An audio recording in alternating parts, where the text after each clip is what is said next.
우리 범어를 연구하신 강상원 선생님께서 하신 체문의 어떤 변화 이런 것들이 문제점이 좀 있더라 해서 제가 황망하고 송구하지만 여러분들께 강의를 해드렸고요. 또 여러분들이 범어 사전에 나와 있는 것뿐만 아니라 조선국어 실담화 사전에 나와 있는 모든 내용들을 망라해서 좀 다루어 줬으면 하는 그런 의견들을 많이 제시하셨습니다. 그래서 제가 불사를 하면서 어려운 시간이지만 제 나름대로 많은 시간들을 투자해서 다시 오늘 강의하는 자료들을 가지고 이 자리에 섰습니다. 여러분들 기대해 주시고요. 꼭 여러분들 오늘 강의 끝까지 잘 청취해 주시고 공부해 주시기 바랍니다. 자, 그럼 본강으로 들어가겠습니다. 자, 본강에 들어가서 지지난 시간에 제가 2회에 걸쳐서 강의를 했습니다. 그때 노스트라트 어원 여행 책도 설명을 드렸고, 그리고 저의 은사님인 조영원 선생님에 대한 말씀도 드렸고요. 그리고 또 마찬가지로 범어를 연구하신 강상원 선생님에 대한 말씀도 올렸습니다. 그래서 우리 어원이 실제로 3,000 단어를 기준으로 했을 때 우리 인도 유러피언이 약 270자에 달한다. 그래서 조금 충격적이기도 하지만, 그리고 또 그동안에 또 열심히 범어 공부하신 분들은 또 나름대로 그래, 지금 내가 보아왔던 이론들과 부합하는 얘기들이 나오고 있구나 하고 또 여러분들도 같이 동조를 또 하시는 걸로 알고 있습니다. 자, 그런데 제가 강조했던 것과 마찬가지로 우리에게는 우라어가 가장 알타이어 계통 언어와 우라어가 가장 많았다라고 소개를 해드렸고, 특히 알타이어 계통은 2,461자에 달하는 3,000자를 기준으로 했을 때 정말 많은 어군을 갖고 있습니다. 그 중에서도 만주 퉁구스 어군이 1,005자, 그리고 몽골 어군이 758자, 티르크 어군이 640자 정도에 달한다고 했고, 가까운 이웃나라도 약 300여 자가 저희하고 어원이 같다라고 제가 소개를 해드렸습니다. 자, 여러분들 요거 제가 꼭 상기하시라고 말씀을 드렸고요. 왜냐하면 폭넓은 학문 연구를 위해서는 이렇게 다양한 방법으로 또 체크를 해보시고 또 공부를 하시면 도움이 되실 거라는 생각을 오늘 한 번 더 강조드렸습니다. 자, 그렇다면 본 강의에 제가 소개하려고 했던 체문의 변화에 대해서 그동안에는 제가 그냥 말씀으로만 드렸는데요. 이번에는 여러 선생님들이 체문의 변화 과정 예를 좀 상세하게 들어주십사 하고 의뢰가 들어왔기 때문에 체문의 변화를 한번 제가 소개하도록 하겠습니다. 자, 제목은 체문 표기에 대한 고찰이라고 제가 정하였습니다. 예를 들면 지금 이제 화면에 나갈 겁니다. 보조 화면에 나가면 범어로 이와 같이 써 있고 발음 기호로 아라고 발음되는 글자가 있습니다. 그런데 이 아자의 우측 상단에 반원 형태의 기호가 들어가 있습니다. 그러면 그 체문은 아의 장음으로 발전하는 것입니다. 그래서 불교 경전에는 이런 체문들이 분명히 명시가 되어 있고요. 이거를 잘 알지 못하면 결국 50자무만 가지고 경전을 읽으려고 하면 사실 난관에 봉착하게 됩니다. 그래서 오늘 제가 이 체문 소개하는 거 이런 것들을 잘 상기하시면서 공부해 주시기 바랍니다. 즉 아자의 체문은 자, 글자꼴을 제가 네모 박스에다가 글자꼴이 들어간다고 했고, 그 우측 상단에 이와 같은 기호가 들어갔을 때는 아의 장음입니다. 그리고 다음 자로 우리가 모음의 이자에서 이의 장음은 또 이와 같은 글자 형태에서 이하고 장음으로 할 때는 이와 같은 글자 형태로 변화가 옵니다. 그리고 체문, 경전에서의 체문에는 채문을 리모 박스 안에 뒀을 때 오른쪽에 길게 꼬리처럼 내려긋는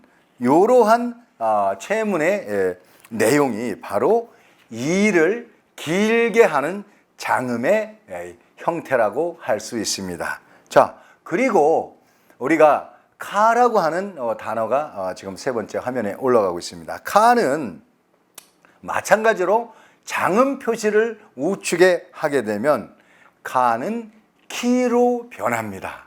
재미있지 않습니까? 카가 발음이 키로 변하는구나. 그러면 채문의 어떤 기본적인 원리를 모른다면 과연 정확히 그것을 읽어낼 수가 있을까요? 아니죠. 그래서 이런 채문들은 여러분들이 반드시 학습을 해 주시기를 제가 당부드립니다. 그럼 또 다음 자 채문 또 예를 들어서 보겠습니다. 우리가 범어로 이와 같이 적어놓고 우라고 하는 글자의 장음은 똑같은 글자의 오른편에 이렇게 점을 약간 길게 내려가서 표시를 하고 발음으로는 우하고 길게 발음을 합니다. 즉 채문의 형태에서 지금 보조 화면에 나간 것처럼 아래 옆으로 물결 무늬와 아래 원을 터진 입구의 원 모양대로 이렇게 그려진 글자는 바로 그 채문을 길게 발음하라는 뜻입니다. 우가 아니고 우하고 길게 발음하라는 뜻입니다. 그리고 다음 문자는요. 애라는 글자는 범어로 이렇게 씁니다. 그리고 애가 예를 들면 카의 글자에 접목이 되면 글자의 머리 좌측에 반원처럼 그려지고 발음으로 할 때는 캐라고 읽어집니다. 그래서 애의 그 발음이 다른 채문에 붙여질 때는 예를 들면 카에 붙여질 때는 캐로 바뀌는 이런 원리가 있습니다. 여러분 그 우측에 네모 박스 안 옆에 좌측에 반원이 그려지고 이것은 애라고 읽습니다. 라고 여러분들 기억하시면 됩니다. 다음으로 애하고 글자 같은데 위쪽에 머리에 마치 머리털이 한 가닥 꼬부라져서 붙어 있는 것 같은 글자가 있습니다. 요거는 발음으로 아이라고 읽습니다. 그런데 이 아이라고 하는 발음을 카라는 채문에 붙였을 경우에는 꼬부라진 반원과 꼬부란 머리카락 같은 모양 두 개가 합쳐져서 읽어질 때는 카이 이렇게 읽어집니다. 그래서 즉 아이로 읽어집니다. 이런 채문의 원리 보면 이거 전혀 힘들지 않습니다. 바로 몇 번만 이렇게 적어 보시면 필기해 보시면 분명히 경전의 본문이나 이런 데서 이런 글자들을 발견하기 때문에 이 글자구나 하고 또 흥미가 유발되시고 또 어떻게 보면 성취욕이 달성이 되시니까 공부하는데 더 재미가 있을 걸로 생각이 됩니다. 자, 그럼 다음 글자는 이렇게 써놓고 오라고 합니다.